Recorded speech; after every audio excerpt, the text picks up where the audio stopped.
Okay, so the next thing, like I said, we need to do is open the file.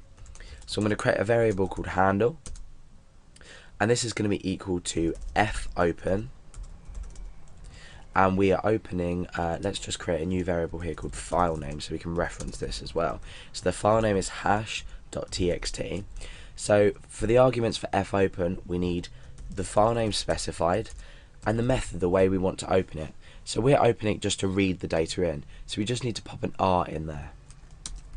Now what we want to do is we want to create a new variable with the file password. So this variable is essentially going to equal the hash that's inside here. So file password is equal to fread, and then we need to supply a couple of arguments here.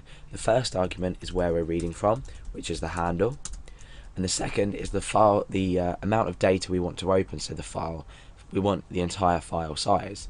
So we use this file size function here as opposed to specifying an amount of data in bytes. So file size, and then we want to just reference that back to our file name. So what we've done so far is we've created a reference for our hash.txt, and we've opened that using the fopen function with read properties on that, so we can read it. Now we've created a new variable called file password, which will contain this hash, so we can do something with it in our program. And we've used the fread function, and we've specified that we want to read data from this file, this specific file here, which I've named handle.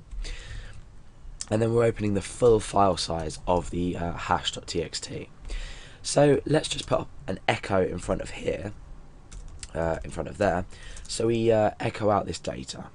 So let's just type anything in here, it doesn't really matter at this stage, and click submit. You see that we've now gained this hash from this hash.txt file. So now we can do something with it. Now what we need to do is we need to hash the password that the user has entered. So this user password needs to be converted to a hash in order to compare it to another hash. So we can do this just by simply saying MD5 and wrapping that in the MD5 function. Now the password is automatically converted to an MD5 hash, and if we were to compare them, they'd either equal something completely different or the same, as they're now both hashes. So we can create an if statement, and we can say if user password is equal to file password, do something, else we want to run this block, so we want to do something else. So obviously the else is going to be incorrect password. Oh, password, there we go. And otherwise we're going to give the user a confirmation message that their password was okay. So password okay. So now let's run the program, or our script rather. So back to here. Please enter a password.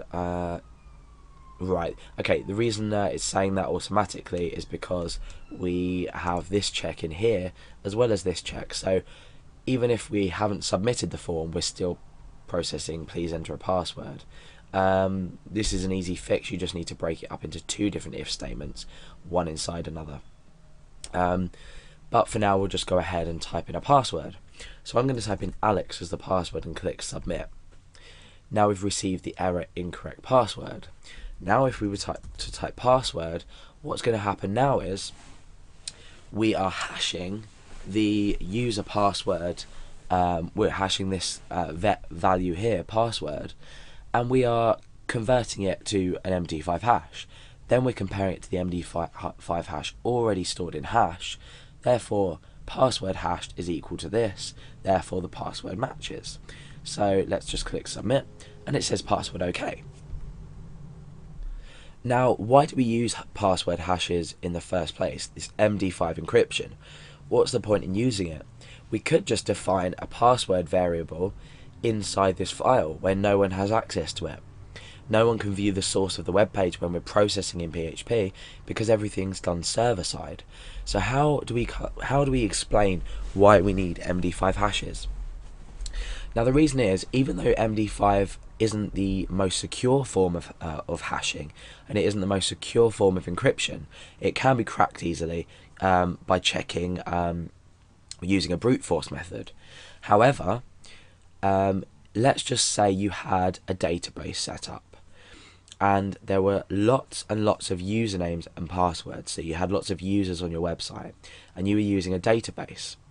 Now, what happens if someone gains unauthorized access to your database? What's going to happen is they are going to be able to see all your passwords if they're unencrypted. Let's just say you had a website that let people, say, make a payment or was to store sensitive information. If you were storing a password and someone had access to your database and they could view users' passwords, you may have, let's just open a new text file, you may have a column called username and a column called password, and I could have Alex here and I could have, say, pass123. We could have another user called Billy and the password could be I love PHP. Now, if I was to break into this this database, I can already see the user's passwords.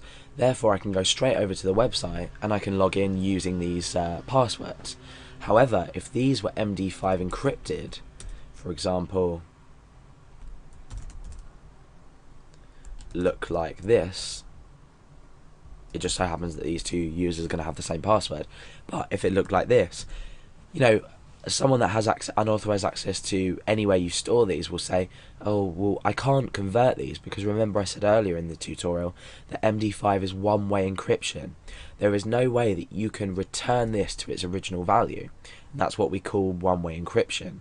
If I was to create an encryption method that, let's say, made A equal to 1, it made, or let's do this another way, or made B equal to 2, or C equal to 3, and my password was BCA, and I encrypted it as 231, you would be able to reverse this encryption. So you'd be able to say 231, well, I know the algorithm that's used to encrypt this, so I know that 2 is equal to B, I know that 3 is equal to C, and I know that 1 is equal to A, so I now know that the password is BCA. However, MD5 doesn't work like that. There's no way of converting this back. So you're protecting against your users and against your website. And if you haven't already looked at user databases and MySQL databases, that will come later. But we'll always be storing them as MD5 hashes, or in most cases anyway. For tutorial purposes, some people, and I certainly might not, but in a real life situation you must always store a password with at least the level of encryption of MD5. Okay, so that's about it for MD5. I hope you learned something, and remember to always encrypt passwords with one-way algorithms.